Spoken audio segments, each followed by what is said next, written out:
अस्सलाम वालेकुम viewers, property management services से खुशामदीद। मेरा नाम फजील रहमान है। I am the CEO of property management services. Viewers, आप लोगों की पजीराई का बहुत शुक्रिया। लास्ट जो वीडियो मैंने अपलोड की थी प्रॉपर्टी माफिया इन पाकिस्तान, उसके ऊपर बेइंतहा आप लोगों के कमेंट्स आए और आप लोगों ने बहुत अप्रिशिएट किया। Thank you very much. और आप लोगों के कॉल्स और रिक्वेस्ट के बाद जो एक नया टॉपिक है जिसको आज हम डिस्कस करने जा रहे हैं, और ये आप लोगों की बहुत रिक्वायरमेंट थी कि ये टॉपिक पे डिस्कस ज़रूर होना चाहिए। आज का हमारा टॉपिक है कि फ्रॉड कॉन्ट्रैक्टर जो होते हैं और डेवलपर्स होते हैं, जब हम घर बनवाने लगते हैं या कोई बिल्डिंग बनवाने लगते हैं तो उसके अंदर जो हमें सामना करना पड़ता है फ्रॉड कॉन्ट्रैक्टर्स का और बिल्डर्स का, इनसे कैसे अवॉइड किया जाए। और इसके अलावा कौन सी चेक लिस्ट है being a end user, being a and customer, आपको कौन सी वो चेक लिस्ट है जो आपको अपने पास प्रिपेयर करनी चाहिए। और लाजमी बात है कि हम इसके अंदर दो चीज़ों पे डिस्कस करते हैं हमेशा अपने टॉपिक पे। एक तो ये है कि जो प्रॉब्लम्स हैं, और दूसरा ये है कि उन प्रॉब्लम्स के साथ हम किस तरह नवाज़ आज़मा हो सकते हैं और किस तरह उन प्रॉब्लम्स को अवॉइड कर सकते हैं। कोशिश ये होती है कि कुछ ऐसा नॉलेज जो आप लोगों के पास भी हो, ताकि आप लोग जब किसी से बात करें या किसी के साथ कोई चीज़ को डिस्कस करें तो आप लोग भी बिल्कुल रॉ हैंडेड ना हो। यानी कि जैसे एक इन्फॉर्मेशन, आपके पास कोई इन्फॉर्मेशन है ही नहीं है तो फिर अगला बंदा जो है वो आपको कुछ भी सुना सकता है। तो इस टॉपिक के अंदर हमारा जो आज कवरिंग पॉइंट्स होंगे वो मैं आपको बता देता हूँ। सबसे पहले हम डिफाइन करेंगे कि कंस्ट्रक्शन कंपनी होती क्या है, टाइप ऑफ कंस्ट्रक्शन कंपनीज किस तरह की टाइप्स होती हैं, पाकिस्तान में कौन कौन सी टाइप्स हैं कंस्ट्रक्शन कंपनी की, रिक्वायरमेंट्स क्या होती हैं कंस्ट्रक्शन कंपनी को रजिस्टर्ड करवाने के लिए। अच्छा, उसके बाद हम डिस्कस करेंगे कि who are the contractors, contractors जो होते हैं ये कौन होते हैं। फिर उसके बाद टाइप ऑफ कॉन्ट्रैक्टर्स क्या होते हैं, जो आपसे ठेकेदार, जिसे आप कह सकते हैं सादा जुबान में कॉन्ट्रैक्टर, या एक आप ठेकेदार ही इसको ज़्यादा उर्दू की ज़ुबान में ठेकेदार ही कहा जाता है। उसके बाद हम डिस्कस करेंगे BQ क्या होता है। BQ का मतलब बिल ऑफ क्वांटिटीज़, हम कैसे इसको डिफ़ाइन करेंगे। उसके बाद हम डिफ़ाइन करेंगे हु आर बिल्डर्स, बिल्डर्स कौन होते हैं। उसके बाद हम डिफ़ाइन करेंगे कि सिविल इंजीनियर हमारे इस किसी भी प्रोजेक्ट के अंदर कितना ज़रूरी होता है।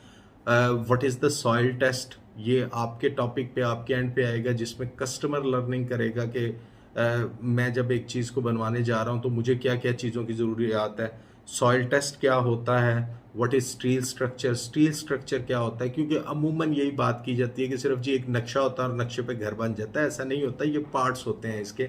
सॉइल टेस्ट होता है, उसके बाद व्हाट इज़ स्टील स्ट्रक्चर, इसको हम डिस्कस करेंगे। व्हाट इज़ आर्किटेक्चर इंजीनियर कौन होता है और आर्किटेक्चर डिज़ाइनर कौन होता है। उसके बाद हम करेंगे इंटीरियर डिज़ाइनर किस तरह का होता है और वो क्या काम करता है। फिर हम इस टॉपिक को डिस्कस करेंगे कि ड्राइंग फॉर सिविल वर्क, जैसे आपकी इलेक्ट्रिक हो गई, जैसे आपकी सर्विसेज हो गई, जिसमें आपकी सेवरेज वगैरह भी आती है। उसके बाद हम डिस्कस करेंगे PCC को, व्हाट इज़ PCC। उसके बाद हम डिस्कस करेंगे व्हाट इज़ RCC। और उसके बाद हमारा अगला टॉपिक होगा लेबर रेट्स क्या होते हैं, ग्रे स्ट्रक्चर के क्या रेट्स होते हैं। अगर आप फिनिशिंग के साथ किसी से कोई ठेका करते हैं या कोई कॉन्ट्रैक्ट करते हैं तो उसके रेट क्या होते हैं। उसके बाद हम बात करेंगे कि who will read my drawings, drawing तो आपके पास आ जाती है, ये ड्राइंग को पढ़ेगा कौन। तो ये हम कोशिश करेंगे कि ये जितने चीज़ें मैंने आपसे ये पॉइंट्स बताए हैं, इन पॉइंट्स को हम स्टेप बाय स्टेप डिस्कस करेंगे ताकि आप लोगों के नॉलेज में इजाफा हो। नेक्स्ट टाइम आप जब किसी भी कॉन्ट्रैक्टर के साथ बात कर रहे हो या किसी भी कंस्ट्रक्शन कंपनी के साथ कोई चीज़ डिस्कस कर रहे हो तो एटलीस्ट आपको थोड़ी बहुत नाव हो। और इसके अलावा आपके एंड पे जो आपकी चेक लिस्ट है वो क्या होनी चाहिए और उसमें आपकी क्या प्रिपरेशन है और आप लोगों ने किस तरह उसको अवॉइड करना है। व्यूअर्स, एक बात को बड़े ध्यान से समझें कि ये कोई कपड़ा नहीं है, ये कोई जूता नहीं है जिसको आप दोबारा से ख़रीद लेंगे। प्रॉपर्टी एक ऐसी चीज़ है जो साल हा साल चलनी है, आपकी 2 से 3 नस्लें उस घर में, उस बिल्डिंग में रहती हैं। तो इसके लिए बहुत टेक्निकली देखना पड़ता है। और पाकिस्तान के अंदर जो हमारा एक रवाज है, उस रवाज को काइंडली थोड़ा सा अपने ज़हन को थोड़ा सा वास्ट करें कि जो सस्ता देगा मैं उससे करवाऊंगा। अगर आप इस मामले में चलेंगे तो डेफिनेटली आगे आके आपको हर्डल्स होंगी। देखिए, कारोबार का एक बड़ा सिंपल असूल है, कोई भी बंदा, मैं कारोबार कर रहा हूँ, मैं आपके साथ अगर कोई बिजनेस करता हूँ तो आपको क्या लगता है कि मैं नो प्रॉफिट नो लॉस पे काम करूंगा? झूठ बोलूंगा मैं आप लोगों को कहूँ कि जी मैं आप लोगों से बड़े सस्ते रेट पे काम कर रहा हूँ, अगर सस्ते रेट पे काम कर रहा हूँ तो मैं अपने प्रॉफिट्स को कंप्रोमाइज नहीं करूंगा। कोई भी बिजनेसमैन जो है वो अपने प्रॉफिट्स को कंप्रोमाइज नहीं करता, हर चीज की एक कॉस्ट होती है। इसकी बड़ी रिफाइन एग्जांपल मैं आपको देता हूँ कि 10 बंदर पाल लेना अगर आप, तो उनको आप दिन में 2 किलो चने हो तो बहुत होते हैं कि आप उनको खिलाएं और वो जंपे मारते रहेंगे पूरा दिन। शेर पालना मुश्किल होता है, 20 किलो गोश्त उसको रोज खिलाना पड़ता है। तो आप ये सोचें कि आपने बंदर पालने हैं या आपने शेर पालना है। हमेशा इन छोटी छोटी चीज़ों के साथ मिलके आपकी कंस्ट्रक्शन इतनी सॉलिड होनी चाहिए कि जो आने वाली नस्लों के काम आए। हमारे बुजुर्ग बड़े जो हैं, हम उनको समझते थे, उस वक्त यूट्यूब भी नहीं होता था, उस वक्त इतनी अवेयरनेस भी नहीं होती थी, मगर उनके प्रिंसिपल्स बड़े स्ट्रांग होते थे। वो हमेशा सॉलिडिटी की तरफ जाते थे, चीज़ों की मजबूती की तरफ जाते थे। हम जिन घरों में पले हैं वो कोई डिज़ाइनर हाउस नहीं थे। उन घरों के अंदर जो स्ट्रक्चर डिफाइन किया गया, जो चीज़ें यूजेज के लिए डिफाइन की गई, उसके ऊपर फोकस किया गया कंस्ट्रक्शन क्वालिटी के ऊपर। ठीक है, आज जो घर लेते हैं आप, 10 साल के बाद बड़ा डिज़ाइनर हाउस लेते हैं, और बहुत बहुत डिज़ाइनर हाउस आपको यूट्यूब पे मिल जाएंगे, कोई 6 करोड़ का, कोई 8 करोड़ का। देखें, ख्वाबों में रहना बुरी बात नहीं है, मगर आपने ये भी देखना है कि मैं जो घर ले रहा हूँ मेरी नस्लों ने इसमें पलना है। तो आपको ये चीज़ें, आपके एंड पे भी कुछ रिस्पॉन्सिबिलिटीज़ हैं, ना कि ये कि आप एक घर में जाते हैं और घर में जाने के बाद आप देख रहे हैं यहाँ पे लाइट्स बहुत अच्छी लगी हैं, यहाँ पे ये चीज़ बहुत अच्छी हुई है, उन्होंने इंटीरियर बहुत अच्छा किया। इंटीरियर के साथ साथ आपको स्ट्रक्चर के ऊपर बहुत फोकस करने की ज़रूरत है। आज की वीडियो का मकसद भी ये है, ये जो आपके जितने आजकल फ्रॉड कॉन्ट्रैक्टर्स और डेवलपर आपको मिलते हैं, ये सिर्फ और सिर्फ आपको एक आउटलुक दिखाते हैं। आउटलुक आप देखते हैं, आउटलुक देख के आप जो है ना वो कहते हैं कि वाह बहुत अच्छी कंस्ट्रक्शन की है, बहुत प्यारी चीज़ें लगाई हुई हैं। देखिए, फिनिशिंग के अंदर तो प्यारी चीज़ें लगानी हैं, वो तो एक रिक्वायरमेंट है, मगर आप ये देखें सबसे पहले कि अंदर क्या लगाया गया है। इस चीज़ को आपने मद्देनज़र रखना है। तो हम स्टेप बाय स्टेप स्टार्ट करते हैं इसको, आज के टॉपिक को। सबसे पहले कि हम ये कंस्ट्रक्शन कंपनी क्या होती है। पाकिस्तान के अंदर कंस्ट्रक्शन कंपनी किसी ने भी अगर रजिस्टर करवानी है तो उस कंस्ट्रक्शन कंपनी के लिए उसको सिंपली जो है पाकिस्तान इंजीनियरिंग कौंसिल में अप्लाई करना पड़ता है और एक कंस्ट्रक्शन कंपनी की एप्लीकेशन देनी पड़ती है। और कंस्ट्रक्शन कंपनी के लिए वो तमाम तर रिक्वायरमेंट्स पाकिस्तान इंजीनियरिंग कौंसिल आपको देते हैं। इसके अंदर आपके पास मशीनरीज होनी चाहिए, जो आपने कंस्ट्रक्शन जिस तरह की आप कर रहे हैं, जैसे आप सोसाइटीज़ बनाना चाहते हैं, हम ओवरऑल करेंगे ताकि तमाम चीज़ें इसके अंदर आ जाए। मशीनरीज कौन कौन सी आपको रिक्वायर्ड है, बीएससी सिविल इंजीनियर आपके पास कितने हैं, उनके कौन कौन से काम है। सिविल इंजीनियर के बगैर कोई भी कंस्ट्रक्शन कंपनी की फॉर्मेशन नहीं होती, बायोमेट्रिक होता है, वहाँ पे जाके और कंस्ट्रक्शन कंपनीज फॉर्म होती हैं। कंपनी रजिस्टर्ड होती है, उसके बाद कंपनी एफबीआर में रजिस्टर्ड होती है। ये कंस्ट्रक्शन कंपनीज, ये मैं बड़ी कंस्ट्रक्शन कंपनी की बात कर रहा हूँ ताकि आपको एक आइडिया हो कि कंस्ट्रक्शन कंपनी क्या होती है, किस तरह ये काम करती है। उसके बाद पाकिस्तान के अंदर कंस्ट्रक्शन कंपनीज की फर्दर कैटेगरीज होती हैं, जिसमें C6, C5, C3, C2 category, और इसके अलावा ए क्लास होती है। ए क्लास बेसिकली यहाँ पे कोई भी मीट नहीं कर सकता। ए क्लास कंस्ट्रक्शन कंपनीज जो हैं वो इंटरनेशनल कंस्ट्रक्शन कंपनीज, जैसे पाकिस्तान में अगर अमार है वो हो गया, और इस तरह पाकिस्तान में अगर कोई और बड़े डेवलपर्स आते हैं जो कि फॉरेनर्स होते हैं, तो वो ये कंस्ट्रक्शन कंपनी ए क्लास में कैटेगरी फॉल करेंगे और ए क्लास की कंस्ट्रक्शन कंपनी को वो बिल्डअप करेंगे। पाकिस्तान के अंदर इस वक्त जो कंस्ट्रक्शन कंपनीज हैं, टाइप ऑफ कंस्ट्रक्शन कंपनीज भी मैंने आपको डिफाइन कर दी। पाकिस्तान के अंदर इस वक्त जो कंस्ट्रक्शन कंपनीज हैं वो ज़्यादातर C2 लेवल पे हैं। C2 इनके ग्रेडिंग एक अच्छे की तरफ, C6 लो ग्रेड है, और फिर इस तरह करते करते आप नीचे C2 की तरफ आएंगे। C2 के अंदर जो कंपनीज हैं इस वक्त रजिस्टर्ड कंपनीज हैं पाकिस्तान के अंदर। कुछ बड़े नाम मैं आपके सामने रखता हूँ। हबीब रफ़ीक हो गया, C2 लेवल की कंपनी है। डेस्कॉन हो गया, डी बलोच हो गया। हबीब रफ़ीक, डेस्कॉन पंजाब की है, डी बलोच जो है ये सिंध की कंस्ट्रक्शन कंपनी है। और इस तरह के बहुत से नाम हैं जिन्होंने अपने आप को पाकिस्तान इंजीनियरिंग कौंसिल में रजिस्टर्ड करवा के अपनी कंपनीज को फॉर्म करवाया। अब क्या बनाना चाह रहे हैं कंस्ट्रक्शन कंपनी। जब आप एक रिक्वायरमेंट, तो मैंने आपको बता दी कि जो रिक्वायरमेंट है सिविल इंजीनियर की, अब जब आप जाते हैं वहाँ पे रजिस्टर्ड करते हैं पाकिस्तान इंजीनियरिंग काउंसिल में, तो वहाँ पे आपसे पूछा जाता है कि आप एक कंस्ट्रक्शन कंपनी जिसको फॉर्म कर रहे हैं, इसका सबसे पहले तो एक सिविल इंजीनियर इसको हेड करेगा। Civil engineer BSc civil engineer होना चाहिए। अगर उसका एक्सपीरियंस 5-6 साल का एक्सपीरियंस है तो उसको जो अर्ली कैटेगरी में वो मिलेगा, वो क्या कर सकते हैं, वो इरिगेशन डिपार्टमेंट्स के जो कॉन्ट्रैक्ट्स होते हैं उनको ले सकते हैं। सेवरेज के जो पाकिस्तान के अंदर जो हमारे स्ट्रीट्स वगैरह गली मोहल्लों में जो सेवरेज के काम होते हैं वो ले सकते हैं। वाटर सप्लाई का काम उनको मिल सकता है और इसके अलावा उनको कंस्ट्रक्शन का काम मिल सकता है। अगर सिविल इंजीनियर की मतलब रिप्यूट अच्छी है, 20-25 साल के एक्सपीरियंस है, तो इसके अंदर आपकी एडिशन होगी कि वो सड़कें भी बना सकते हैं। इसके अलावा वो आपके जो ओवरहेड ब्रिज हैं, अंडरपासेस हैं, वो भी आपके वो कंस्ट्रक्ट कर सकते हैं। तो ये है कंस्ट्रक्शन कंपनीज। जो जिस कंस्ट्रक्शन कंपनी को जब भी कहा जाता है, कोई भी बरमला हर बंदा आप जिससे भी बात करेंगे, अमूमन देखा जाता है किसी भी स्टेट का, मैं किसी स्टेट का नाम नहीं लूँगा, state and builders. State and builders किस तरह हैं, वो क्या उनके पास कोई कंस्ट्रक्शन कंपनी लाइसेंस है या वो कहीं से आउटसोर्स करते हैं। तो ये चीज़ें सबसे पहले तो कंस्ट्रक्शन कंपनी, कोई भी आपको कहे जी वो यार कंस्ट्रक्शन कंपनी, तो सबसे पहले ज़रा उनसे ये पूछें कि भाईजान ये कंस्ट्रक्शन कंपनी की फॉर्मेशन होती क्या है, ज़रा ये तो बता दें। मैं जानता हूँ 90% लोगों को नहीं पता कि कंस्ट्रक्शन कंपनी की फॉर्मेशन कैसे होती है और कहाँ से ये रजिस्टर्ड होती है। उसके बाद हम आते हैं, हमारा अगला जो टॉपिक है व्यूअर्स, जिसके ऊपर हम आज डिस्कस करेंगे कि हु आर कॉन्ट्रैक्टर्स। कॉन्ट्रैक्टर या ठेकेदार जो आपका होता है, ये कौन होते हैं।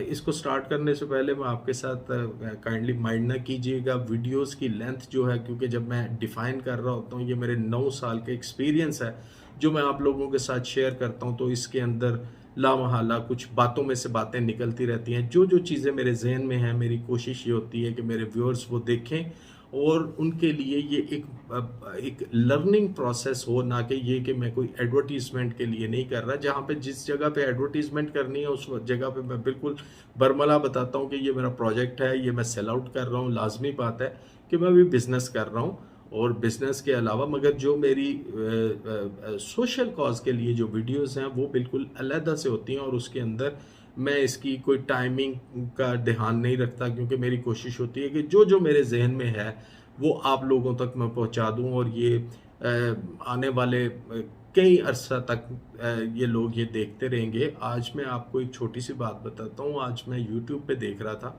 तो मेरे यूट्यूब चैनल के जितने आवर्स वॉच आवर्स मैं देख रहा था, तो मैंने उनको जब कैलकुलेट किया तो दैट इज़ अबाउट 74 ईयर्स कि एक बंदा 24 घंटे पिछले 74 साल से आपको नॉलेज शेयर कर रहा है। मेरी एज 42 है, मगर मैंने आपके साथ ये जो शेयरिंग की है ये पिछले 74 ईयर्स से 24/7 एक एक मिनट कोई ना कोई इस दुनिया में मुझे ज़रूर सुन रहा है और जो भी बातें मेरे पास हैं छोटी मोटी वो उनसे मुस्तफ़ीद हो रहा है। तो ये आप लोगों का शुक्रिया, आप लोगों की पजीराई का कि आप लोग इसको समझते हैं, सोचते हैं, सुनते हैं चीज़ों को और अपना नॉलेज गेन करते हैं।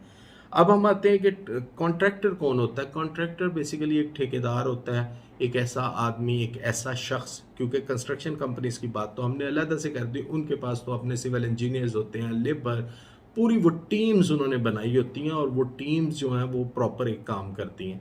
हम बात करते हैं छोटे लेवल पे, जब हम एक घर बनाना चाह रहे हैं, एक बिल्डिंग बनाना चाह रहे हैं, एक प्लाजा बनाना चाह रहे हैं, तो हम इनको कॉन्ट्रैक्टर्स के साथ हम कॉन्ट्रैक्ट साइन करते हैं, क्योंकि बड़ी कंपनीज जो हैं उनकी कोशिश ये होती है कि उनके जितने रनिंग एक्सपेंस होते हैं उनकी कोशिश ये होती है कि वो बड़े बड़े बिजनेसेस लें, वो बड़े बड़े ठेके लें। जैसे हबीब रफ़ीक ने अभी रिसेंटली पाकिस्तान लाहौर में जो मेट्रो ट्रेन बनी, ये हबीब रफ़ीक ने की। इस तरह डेस्कॉन बहरिया टाउन को बहुत सी सर्विसेज दे रहा है और हबीब रफ़ीक अपनी हाउसिंग सोसाइटीज़ में भी काम कर रहे हैं। डी बलोच जो है सिंध के अंदर बहुत एक्टिव है, मगर इनकी कोशिश होती है कि ये बड़े कॉन्ट्रैक्ट्स को करें जो कि बिलियंस में होते हैं या मिलियंस में होते हैं। अब हम बात करते हैं हमारे एंड पे, जब आप एक छोटा घर बनाना चाह रहे हैं या आप एक छोटी बिल्डिंग बनाना चाह रहे हैं, छोटी बिल्डिंग से मुराद मैं ये कहता हूँ कि 2-3 कनाल, 4 कनाल, 5 कनाल के एरिए तक जो भी आप कंस्ट्रक्शन करना चाह रहे हैं, उसके अंदर अमूमन आप कॉन्ट्रैक्टर्स को इन्वॉल्व करते हैं। तो कॉन्ट्रैक्टर्स कौन होते हैं? कॉन्ट्रैक्टर्स एक ऐसा ठेकेदार जिसके पास आगे फर्दर टीम्स होती हैं, वो फर्दर टीम्स के साथ मिलके और ये कॉन्ट्रैक्ट करता है। मगर उसके अंदर भी कॉन्ट्रैक्टर, मैंने बदकिस्मती है पाकिस्तान के अंदर, हमेशा कहता हूँ कि पाकिस्तान के अंदर check and balance real estate sector में बहुत कम है। मैंने अमूमन देखा है सरिया काटने वाले लोग जो हैं, जो शटरिंग करते हैं, वो कॉन्ट्रैक्टर्स बने हुए हैं। जो सरिया काटते हैं वो कॉन्ट्रैक्टर्स हैं। जो मशीन से फिलिंग करते थे किसी ज़माने में, वो आज ठेकेदार बने हुए हैं। ये इस तरह नहीं होता, इस तरह नहीं होता। इस तरह के लोगों को आप लेंगे तो आप बंदर के हाथ में माचिस पकड़ा देंगे, अब वो पूरे जंगल को आग लगा देगा। होगा ये कि बिल्डिंग आपकी तबाह होगी, नुकसान आपका होगा, उसका तो कुछ नहीं जाएगा। वो तो आपको ईंटें लगा के दिखा देगा कि ये ईंटें लग गई, ये मुकम्मल कर दिया मैंने। जैसे हमारे गली मोहल्लों में होता है कि जी वो फलां मिस्त्री बड़ा समझदार है जी, उसको ले आओ। वो फलां ठेकेदार जी बड़ा अच्छा काम करता है, उसको ले आओ। उसने काम कर दिया, बिल्डिंग पहले 3-4 साल कहीं पे भी नहीं जाती। 10 साल बाद क्या होगा, 15 साल बाद क्या होगा? पाकिस्तान की जियोग्राफिक लोकेशन आपको पता है, यहाँ पे जलजले आते हैं, यहाँ पे अर्थक्वेक्स जो हैं, उनको कैसे रेजिस्ट करेगी आपकी बिल्डिंग? क्या ये चीज़ें आपने सोची हैं? क्या आपने ये चीज़ें सोची हैं कि खुदा ना खास्ता जिस घर के नीचे आप सो रहे हैं, क्या वो कितना महफूज है? और उसके अंदर जो आपने कंस्ट्रक्शन की है, क्या आप सेटिस्फाइड हैं कि आपने क्या स्टील स्ट्रक्चर उसके अंदर यूज़ किया है, या सिर्फ आप बटन्स ही देखते रहे हैं, बटन्स और लाइटें देखते रहे हैं कि ये बहुत प्यारी थी, वॉल पे उन्होंने मीडिया वॉल भी बनाई थी, तो एलसीडी वॉल भी बनाई थी।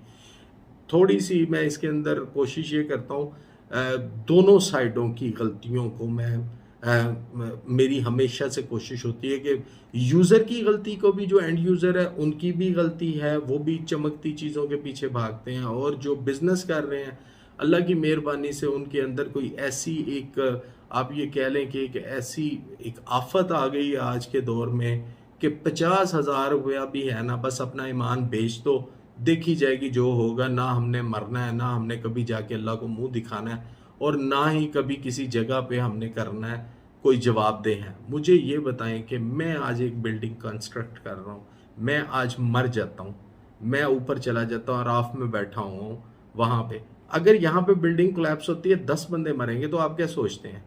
क्या ये, अगर सदका जारिया की बात करते हैं, तो क्या ये मामला मेरे साथ वहाँ पे नहीं होगा कि वहाँ से मुझे आगे फरिश्ते कान से पकड़ेंगे और कहेंगे कि जो बना के आए थे पीछे, वो देखो क्या कंस्ट्रक्शन की क्वालिटी है और वहाँ पे कितने लोग मर गए हैं या कोई नुकसान हो गया।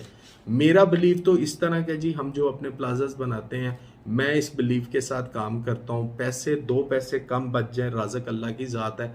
आज नहीं कल, कल नहीं परसों, अल्हम्दुलिल्लाह अल्लाह ताला ने जहाँ तक पहुँचाया, मैं अल्लाह ताला का लाख शुक्रगुजार हूँ कि मैं एक रियल स्टेट के अंदर, मेरी कोई फैमिली बैकग्राउंड नहीं थी रियल स्टेट के अंदर, और मैं 9 साल के अंदर आज इस लेवल पे हूँ कि हम 3 प्रोजेक्ट्स अपने लाहौर के अंदर बना रहे हैं, और चौथे प्रोजेक्ट्स को जो अब हमारा पाइपलाइन में है, और जो मार्केट करते हैं वो बेतहाशा प्रोजेक्ट्स हैं।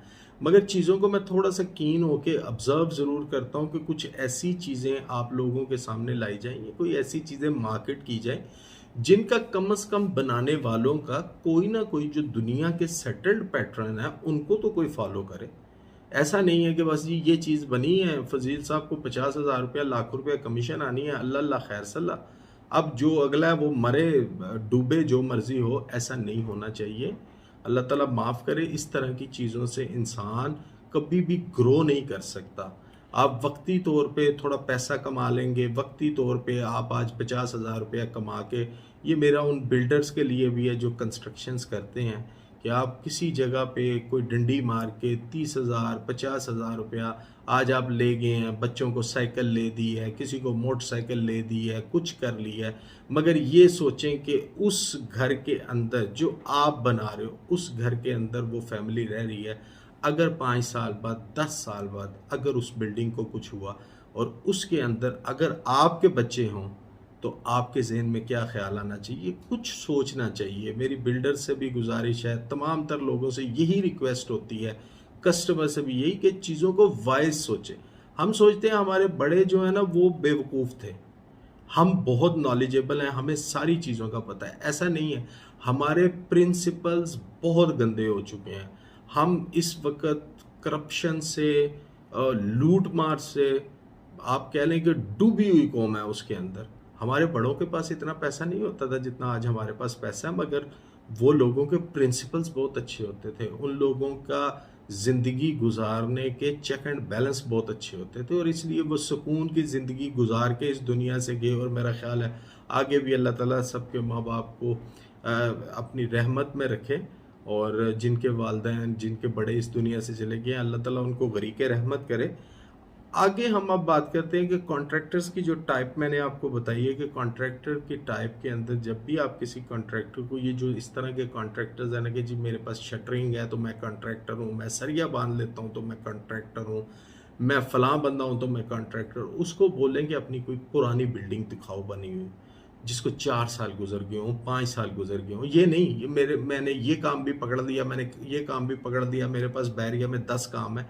भाई 10 काम हैं। आज मैं जो है, अगर मार्केट का एक रेट है कि पर स्क्वायर फीट का, लेबर रेट की हम बात कर लेते हैं, पर स्क्वायर फीट अगर 600 रुपया पर स्क्वायर फीट है तो मैं कहता हूँ जी मैं 500 में कर दूंगा, तो आधी दुनिया काम मुझे दे देगी।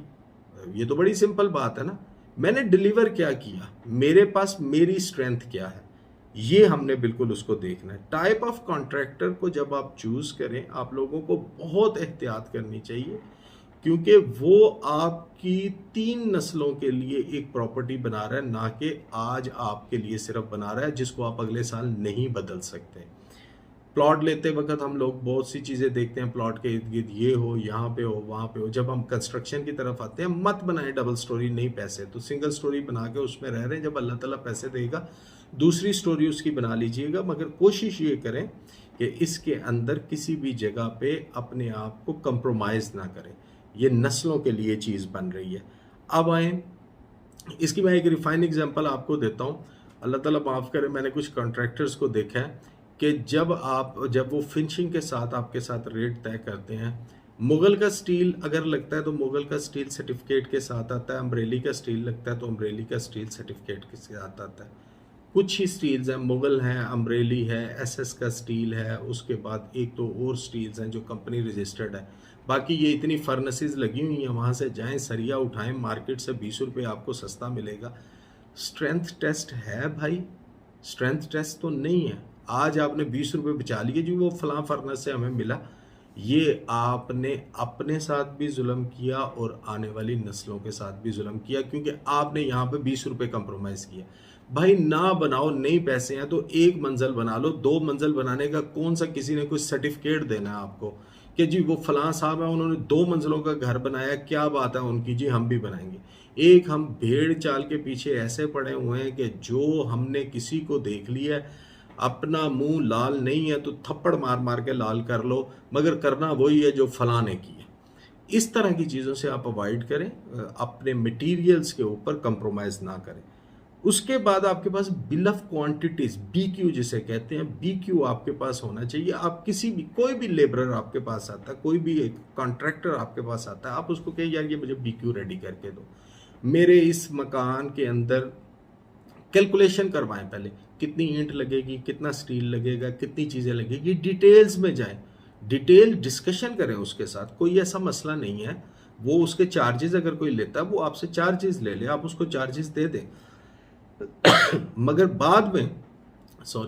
बाद में इस चीज़ के लिए आप जो है वो परेशान होते रहेंगे, ये भी हो जाएगा, वो भी हो जाएगा, ऐसे भी कर देंगे, वैसे भी कर देंगे। ये कुछ भी नहीं होता जब तक आपका होमवर्क पहले मुकम्मल ना हो। सिविल इंजीनियर की बात करते हैं। सिविल इंजीनियर क्यों ज़रूरी है? देखें जी, आपकी एक साइट जो बन रही है, सिविल इंजीनियर जो है उसने इंजीनियरिंग यूनिवर्सिटी के अंदर अपने आप को, उसने अपनी स्टडीज़ कंप्लीट की है। जैसे आप एक अच्छे काम के लिए, किसी अपनी सेहत के लिए डॉक्टर के पास जाते हैं, उस वक्त तो आप किसी सड़क पे बैठे हुए हकीम के पास नहीं जाते। तो जब आप अपना एक घर बना रहे हैं, उस वक्त आप चंद पैसे बचाने के लिए सिविल इंजीनियर को इन्वॉल्व नहीं करते, जो आपकी सबसे बड़ी प्रॉब्लम होती है। और उसके बाद ठेकेदार आपके घर को, आपकी बिल्डिंग को, जो उसका दिल चाहे वो बनाता रहेगा। और हमारे एक मसूफ़ हैं, उनको, वो ठेकेदार हैं, उनको मैंने कहा जी आपके पास सिविल इंजीनियर है? वो कहते हैं नहीं जी, मैं 15 साल फलां सिविल इंजीनियर है, मैं उनका शागिर्द रहा हूँ।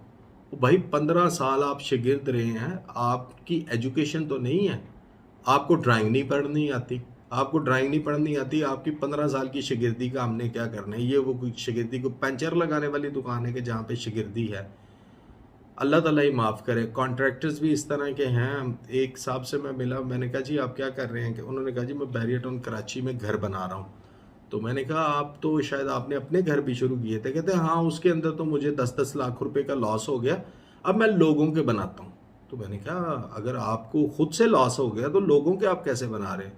तो बड़ा हंस के आगे से मुझे जवाब देते हैं वो साहब के, यार वो तो लोगों के है ना, जहाँ पे मैं समझूंगा प्रॉफिट मैं पहले निकाल लूंगा, जहाँ पे मैं समझूंगा मैं फंस गया हूँ मैं भाग जाऊंगा। करता रहे, मुकम्मल करता रहे, बिल्डिंग भी उसकी, सारा कुछ उसका, मैं पहले पैसे बटोर लूंगा। ये तो हाल है यहाँ पे कॉन्ट्रैक्टर्स का और इस तरह की चीज़ों का। अब ये मामला तो वहाँ पे रहेंगे। देखें जी, आप अगर कहें ना कि फजील फलां बंदे की आप गारंटी दे दो, इसके बाद बड़े से कमेंट्स में सबसे पहले लोग ये पूछते हैं कि जी आप बताएं। देखिए मैं इसको मार्केट करने के लिए नहीं बैठा हुआ कि मैं आपको कहूँ कि जी वो फलां बंदे हैं। मेरा कंस्ट्रक्शन कंपनी या हमारा जो जो हम प्रोजेक्ट्स को बनाते हैं, हम कंस्ट्रक्शन कंपनी को सोर्स करते हैं। और मज़े की बात यह है कि हम सिर्फ बनाते ही हाई राइज प्रोजेक्ट्स हैं। घरों के अंदर हमारी हत्तुल इम्कान कोशिश होती है कि कोई बहुत अच्छा कस्टमर मिल जाए तो हम उसका घर बनाएंगे, क्योंकि घरों के अंदर फिर वही बात आ गई कि जहाँ पे हम इन्फोर्समेंट पे बात करेंगे वो कहेगा ये तो नज़र ही नहीं आ रहा, यहाँ पे आप पैसे ज़ाया लगवा रहे हैं। और जहाँ पे वो सुर्खी पाउडर की बात आएगी वो हमसे भाई लगता नहीं है। सिंपल सी बात ये है। तो इसलिए जो भी इस वीडियो का मकसद एडवर्टीजमेंट नहीं है, इस वीडियो का मकसद ये नहीं है कि आप मेरे से पूछें और मैं आपको 10 बंदों की लिस्ट बना के बैठा हूँ और उनसे मैं कमीशंस ले रहा हूँ। ये मकसद नहीं है। इस वीडियो का मकसद है कि आपका नॉलेज वो जो है वो डेवलप हो। बिल्डर्स तक, ये बिल्डर्स और कॉन्ट्रैक्टर्स की जो मैंने आपके साथ बात कर दी है, यहाँ तक तो ये चीज़ें ठीक है। अब आ जाएं, यहाँ तक आपने खुद से असेसमेंट करनी है, लोगों को चेक एंड बैलेंस करें, मुख्तलिफ उनके पुराने काम देखें, उनकी स्ट्रेंथ देखें, हिस्ट्री देखें, बातों बातों देखें, बातों से एक आइडिया हो जाता है आपके, आपकी क्या वर्थ है, आप कहाँ पे रहते हैं, क्या करते रहते थे इससे पहले। एक फ्रैंकली मतलब माहौल में उनके साथ बात करें और उनको भी महसूस ना हो, और उसके अंदर आप एक एक बंदे को एवेल्यूएट कर सकते हो। आप एक घर बना रहे हैं, अल्हम्दुलिल्लाह अल्लाह ताला ने आपको लाखों करोड़ों रुपए दिए हैं, आप भी अपने किसी बिजनेस के माहिर हैं। ऐसा तो नहीं है कि आपके पास दरख्त से पैसे आए हैं। तो अपने उन एथिक्स को यूज़ करते हुए, उन टेक्निक्स को यूज़ करते हुए आप बंदे को एवेल्यूएट करें। चेहरे पड़े जाते हैं जी, अगर इंसान बिल्कुल इम्पार्शल होकर देखे ना। हमारा प्रॉब्लम ये है कि हम धोखा यहाँ पे खाते हैं कि हमारी वो लस्ट बीच में आ जाती है, इस वजह से हम चेहरे पढ़ सकते हैं, मगर अमूमन होता ये है कि चेहरा पढ़ते वक्त हमारे अपने मफादात बीच में होते हैं, हम बंदे को सही तरह पढ़ नहीं सकते।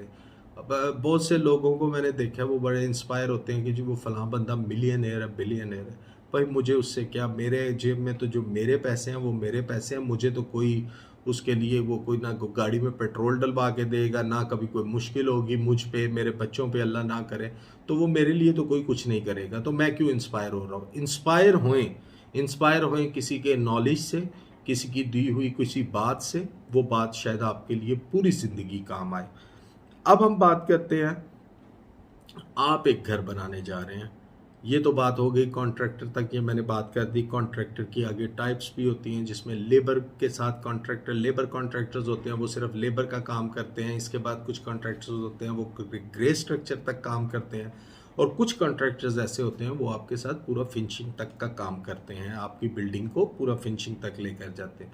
जो फिनिशिंग तक लेकर जाए उनसे ब्रेक थ्रू ज़रूर लें।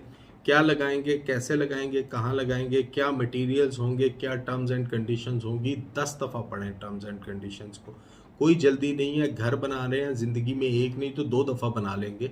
मैंने शायद ही कुछ लोग देखे हैं जो ज़िंदगी में 3 दफ़ा घर बनाए, एक नहीं तो 2 दफ़ा घर बन गया। एक पहला था वो छोटा था, बाद में बच्चे बड़े हुए, फिर बड़ा घर बना लिया। ऐसा नहीं होता कि ज़िंदगी में आप हर साल एक नया घर बना रहे होते हैं, अनटिल अनलेस के आप इस बिज़नेस में ना हो। तो एंड यूज़र के लिए तो ज़िंदगी में शायद एक या शायद 2 घर, उसकी पूरी ज़िंदगी में यही कुछ होता है।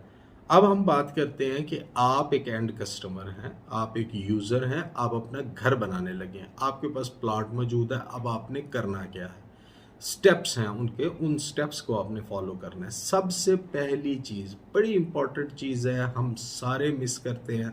निशानदेही होती है चूने के साथ, खुदाई होती है थोड़ी सी, चलो जी आरसीसी शुरू कर दो जी, बुनियादें शुरू कर दो यहाँ से जी, ना कोई पीसीसी भी नहीं करते। और पीसीसी और इन सब चीज़ों को तो ये बाद में बातें आएंगी ना। सबसे पहले मुझे ये बताएं कि क्या सॉइल टेस्ट ज़रूरी नहीं है?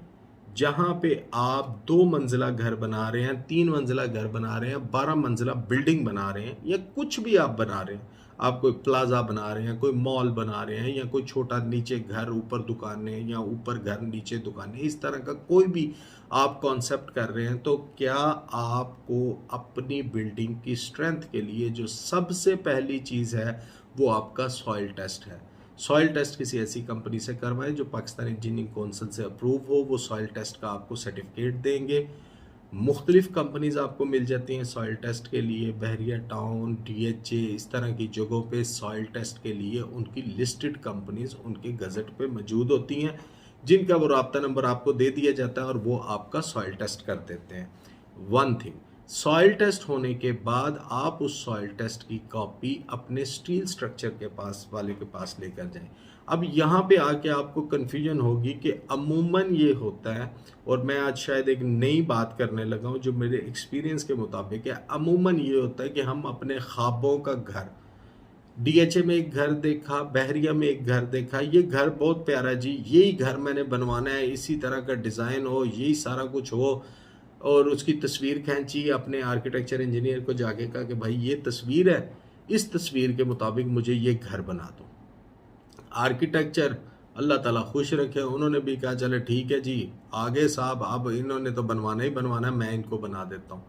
मैं ये समझता हूँ टेक्निकली अगर देखा जाए तो आर्किटेक्चर जो है, जो वो कॉन्सेप्ट बना के देता है स्टील स्ट्रक्चर वाला, बाउंड होता है कि 90% उसकी जो इमेजिनेशन है उसको वो स्ट्रेंथन करे। स्टील स्ट्रक्चर वाला होता ये है, सादी जुबान में समझाता हूँ कि स्टील स्ट्रक्चर वाला वो बंदा है जो आपकी बिल्डिंग के स्टील को डिफाइन करेगा।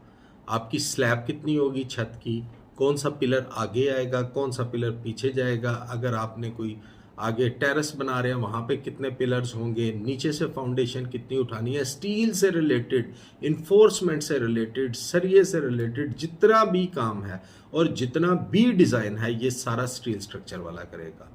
अब आर्किटेक्चर जो है वो एक कॉन्सेप्चुअल डिज़ाइन बनाता है, और कॉन्सेप्चुअल डिज़ाइन को लेके आप स्टील स्ट्रक्चर वाले के पास जाते हैं। आप तो अपना काम कर गए जी, स्टील स्ट्रक्चर वाले ने तो अब इन्फोर्समेंट करनी है।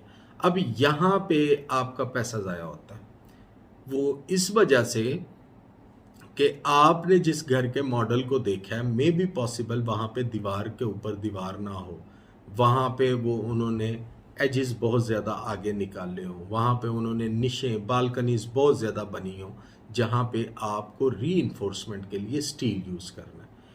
आप इससे पहले अगर किसी स्टील स्ट्रक्चर वाले से डिस्कस कर लें कि मैंने ऐसे एक 10 मरले का घर बनाना है, तो मुझे उसके कुछ प्रिकॉशंस बता दो।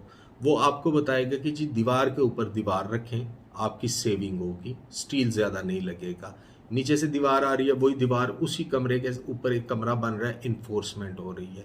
आप कहते हैं नहीं ये दीवार इधर से इधर कर दो, अब री इन्फोर्समेंट ख़त्म हो गई। देखें ना, एक दीवार है, ये स्लैब है, ये फर्स्ट फ्लोर का है, आप यहाँ पे एक दीवार है, अगर नीचे पे भी यहाँ पे एक दीवार और दीवार के ऊपर दीवार है तो स्ट्रेंथ है। ये नीचे वाली दीवार यहाँ पे है, ऊपर वाली दीवार आप यहाँ पे करना चाहते हैं, तो ये जो बीच वाला स्पैन है इसको कवर करने के लिए स्टील स्ट्रक्चर वाला आपको बीम देगा वहाँ पे। अब बीम देगा, बीम के अंदर सिर्फ आपका लोहा यूज़ नहीं होगा, सिर्फ स्टील यूज़ नहीं होता, इसके अलावा आपकी कंक्रीट यूज़ होगी, सीमेंट यूज़ होगा, आपका क्रश यूज़ होगा, रेत यूज़ होगी, आपकी लेबर ज़्यादा लगेगी। तो कोशिश करें कि घर के डिज़ाइन को खुला, हवादार और इस तरह का बनाएं कि जो दीवारों के ऊपर दीवारें बने और आपका स्टील स्ट्रक्चर का पैसा ज़्यादा बचे। स्टील स्ट्रक्चर और आर्किटेक्चर इंजीनियर को ऐसे पैरेलल अगर आप साथ लेके चलेंगे तो बहुत अच्छा होगा। अदरवाइज आर्किटेक्चर इंजीनियर से एक कंसेप्चुअल डिज़ाइन बना के जब स्टील स्ट्रक्चर वाले के पास जाएंगे वो इन्फोर्स कर देगा। वो आप बुर्ज खलीफा भी बना के ले जाएंगे, उसका भी ऐसे ही हुआ था कि पहले एक आर्किटेक्चर इंजीनियर ने उसको डिज़ाइन किया और डिज़ाइन करने के बाद जब वो स्टील स्ट्रक्चर वाले के पास गया तो उसने उसको इन्फोर्स कर दिया। अब उस जगह पे या उन पोजीशंस पे जितना मर्जी पैसा लगे, पैसे की बात नहीं है, एक आइकॉनिक बिल्डिंग चाहिए। हम घर बना रहे हैं भाई, हमारे घर के अंदर ये इस तरह नहीं कि हमारा घर जो है वो नीचे से ऐसे हो और ऊपर जाके ऐसे हो जाए। इस तरह का घर अगर आप बनाएंगे तो स्टील स्ट्रक्चर वाला बना देगा, मगर जितनी रीइंफोर्समेंट लगेगी उसकी जिम्मेदारी आपकी होगी। स्टील स्ट्रक्चर वाले के बाद स्टील स्ट्रक्चर से आपने डिज़ाइन बनवाना है, आर्किटेक्चर से मिलके रीइंफोर्स करें। सॉइल टेस्ट आपके पास है, आपने स्टील स्ट्रक्चर वाले को दिया, स्टील स्ट्रक्चर वाले को इन्फोर्समेंट का पता लग गया, आर्किटेक्ट ने स्टील स्ट्रक्चर वाले के साथ मिलके आपके घर को इस तरह डिज़ाइन किया कि आपके मटेरियल्स कम से कम लगे उसके ऊपर। अब सॉरी, हम आगे बात करते हैं। इन चीज़ों को आपने लेके आपके घर की अगर स्ट्रेंथ नहीं बनी स्टील स्ट्रक्चर के साथ तो रेस्ट एश्योर कि ये जो है आपको फ्यूचर में प्रॉब्लम करेगा। इस प्रॉब्लम से आपने बचना है और इस प्रॉब्लम से बचने के लिए आपकी हद्दुल इम्कान ये कोशिश होनी चाहिए कि आप अपने स्टील स्ट्रक्चर वाले के साथ करें। Excuse me.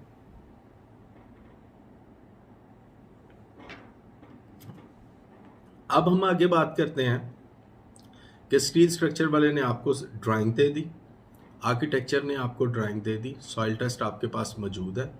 अब आपको सिविल की ड्राइंग्स चाहिए। मेरी इलेक्ट्रिसिटी कैसे लगेगी, मेरी सेवरेज कहाँ पे होगा, पाइप्स कहाँ पे होंगी, यूटिलिटीज़ कहाँ पे आएगी, सेप्टी टैंक कहाँ पे बनेगा, पानी की टैंकी कहाँ पे बनेगी, ये सारा सिविल वालों का काम है। वो पूरी की पूरी आपको सर्विसेज की ड्राइंग देंगे। अब आपके पास कितनी ड्राइंग्स हुई, एक स्टील स्ट्रक्चर की, एक आर्किटेक्ट ने जो आपको दिया, तीसरा आपके पास सिविल में अलग अलग ड्राइंग्स है जिसमें आपका इलेक्ट्रिक का अलग से मैप बनेगा, आपका सेवरेज का अलग से है, आपकी टैंकियाँ कहाँ पे होंगी, ये सारी चीज़ें एक अलग से मैप बनेंगे। अब आपके पास ये सारे मैप्स का बंच इकट्ठा हो गया। अब आप उस कॉन्ट्रैक्टर को बुलाएं जिस कॉन्ट्रैक्टर को आप समझते हैं कि बहुत समझदार है और उसके सामने ड्राइंग्स रखें और उसको बोले इन ड्राइंग्स को पढ़ के मुझे बताओ कि मैंने इस तरह करके घर बनाना है, तो आपका क्या ख्याल है। मेरा ख्याल है कि अगर समझदार होगा तो वहीं से भाग जाएगा कि ये बंदा डड है और इस बंदे को चीज़ों का नॉलेज है। मगर आपको एक ऐसा बंदा मिल जाता है कि जो खुद तो कॉन्ट्रैक्टर है, ठेकेदार है, मगर उसने सिविल इंजीनियर को अपॉइंट किया हुआ है। कहीं ना कहीं पे किसी न किसी पे रोल पे किसी सिविल इंजीनियरिंग कंपनी को या किसी सिविल इंजीनियर डिप्लोमा होल्डर को उसने अपॉइंट किया हुआ है, जो कम से कम ड्राइंग्स के ऊपर जो लाइनें लगी हुई हैं, जो इन्फोर्समेंट के लिए जो ड्राइंग में बताया हुआ उसको थोड़ा सा आइडिया है। अगर उसके पास नहीं है, आप करवाना चाहते हैं, आप किसी सिविल इंजीनियर की सर्विसेज लें या किसी सिविल इंजीनियर या डिप्लोमा होल्डर जो है किसी भी जो सिविल इंजीनियर की कंपनी में काम कर रहा है, उन डिप्लोमा होल्डर्स को अपने साथ इन्वॉल्व करें और इन्वॉल्व करने के साथ उसके साथ एक चेक एंड बैलेंस करते रहें। आप देखें कि ये काम इन्होंने किया, क्या ये ठीक किया, आप इसको डिफ़ाइन कर दें। अगर कहीं पे कोई एरर है, स्विचेस के निशान कहाँ पे होने चाहिए, जिसे निशानदेही कहते हैं, वो आपको सिविल इंजीनियर करके दे। तो ये यहाँ पे आपको अच्छा एक और चीज़ आपने बड़ा ध्यान रखना है, इसको पीसीसी कह लें या फाउंडेशन कह लें। फाउंडेशन के अंदर जब आपने करना है तो वो जब आप रेत और रॉफ्ट वगैरह डल रही होती है उसको हम समझते हैं कि ये बड़ा आसान सा काम है, इस काम के अंदर कुछ भी नहीं है। जो आपको स्टील स्ट्रक्चर वाले ने आपको फाउंडेशन के लिए जो रिक्वायरमेंट रॉफ्ट की बताई है या पीसीसी की बताई है, स्ट्रिक्टली उसको फॉलो करें। बिल्डिंग आपकी ये बिल्कुल आप समझ लें कि ये डिस्क है, इस डिस्क के ऊपर अगर आपका स्ट्रक्चर सारा तैयार होना है, अगर इस डिस्क के अंदर आपने कमी की है तो डेफिनेटली उसका फ़र्क आपको ऊपर नज़र आएगा। बहरिया टाउन कराची के अंदर बेतहाशा ऐसी मिसालें मौजूद हैं कि जो लोगों ने अपने साथ एक्सपेरिमेंट करवाए। बहरिया लाहौर में भी ये मिसालें मौजूद हैं। बहरिया ने अब आके बहुत स्ट्रिक्ट हो गया, मगर फिर भी कॉन्ट्रैक्टर जहाँ पे आते हैं अपना हाथ दिखा के चले जाते हैं। इनको ड्राइंग्स नहीं पढ़नी आती, बाकी बातें तो बड़ी दूर की होती हैं ना।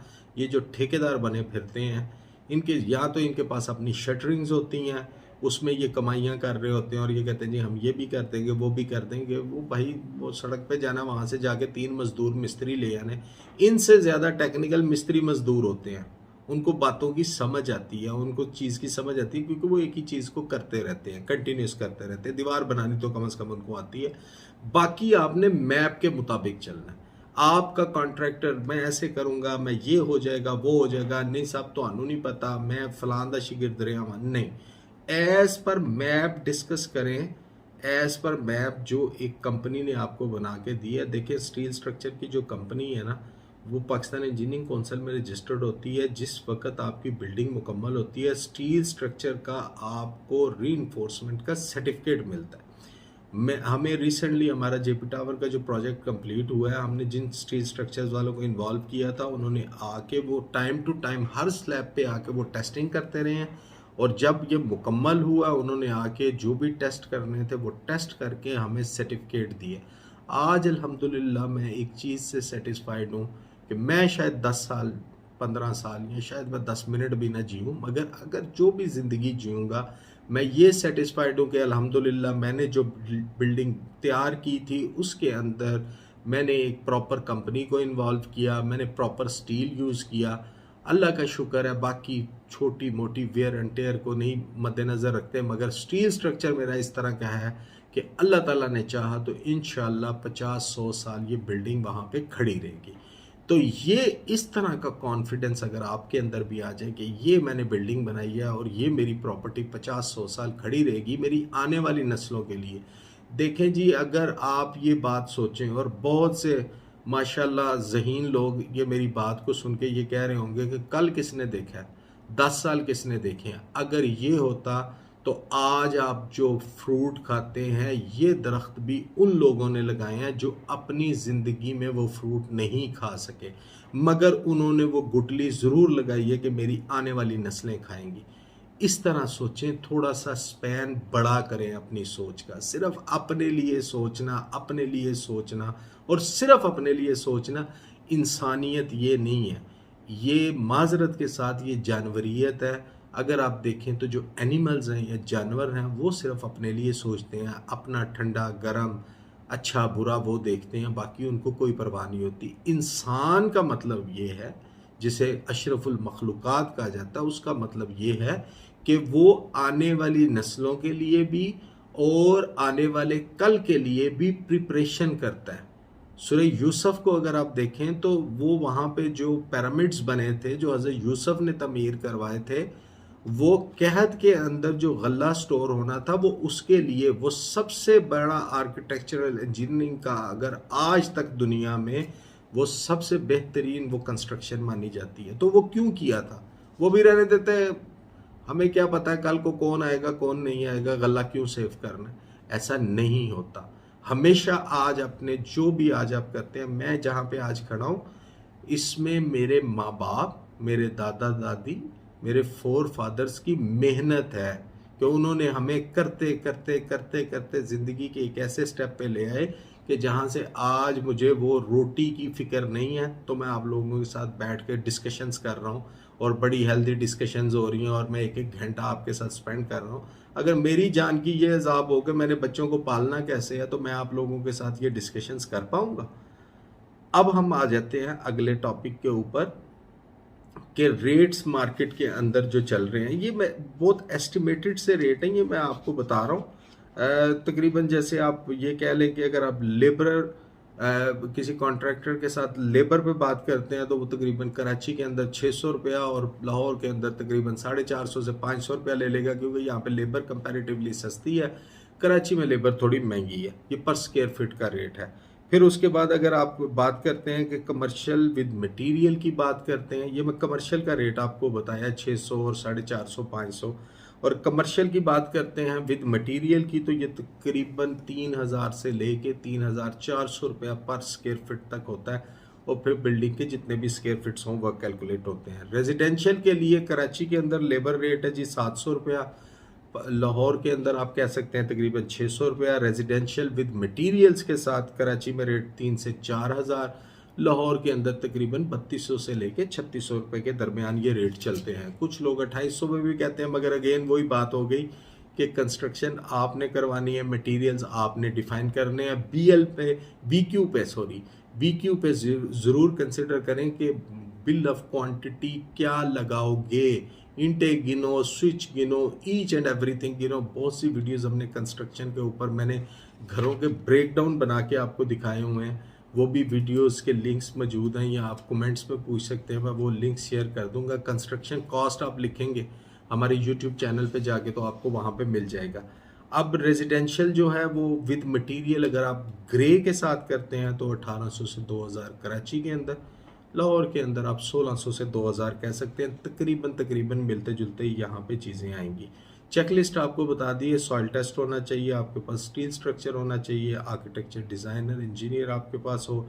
इंटीरियर डिज़ाइनर की बात करते हैं कि इंटीरियर का जो कॉन्सेप्ट है, इंटीरियर डिज़ाइनर पाकिस्तान में आपको बहुत अच्छे मिल जाते हैं जो आपकी इनसाइड तैयार करते हैं। तो आप इंटीरियर डिज़ाइनर अपनी पसंद के मुताबिक और अपनी पॉकेट के मुताबिक आप डिफ़ाइन कर सकते हैं कि आप अपने मटेरियल्स क्या क्या इंटीरियर पे लगवाना चाह रहे हैं, जो कि अंदर की दीवारें और खदोहाल किस तरह का होगा, लाइट्स किस तरह की होंगी, एसीज कहाँ पे होंगे, किचन कैसा बनेगा, ये सारा इंटीरियर डिज़ाइनर का काम होता है।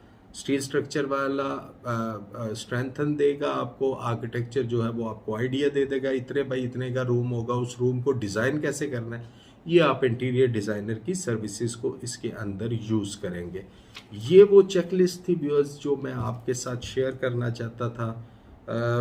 किसी बात का अगर बुरा लगे तो माज़रत ख़्वाह हूँ इंतहाई, मगर मैं बात कोशिश करता हूँ कि मैं सारे टॉपिक्स को एड्रेस करूँ, आप लोगों को थोड़ा सा झंझोड़ूँ के चीज़ों को थोड़ा सा एक रियलिटी में समझने की कोशिश करें। पाकिस्तान के अंदर बिजनेसेस नाकाम होने का या हमारे फेलियर की जो रीज़न है वो सिर्फ़ और सिर्फ ये है कि हम थोड़े से पैसे बचाने के लिए प्रोफेशनल्स हायर नहीं करते।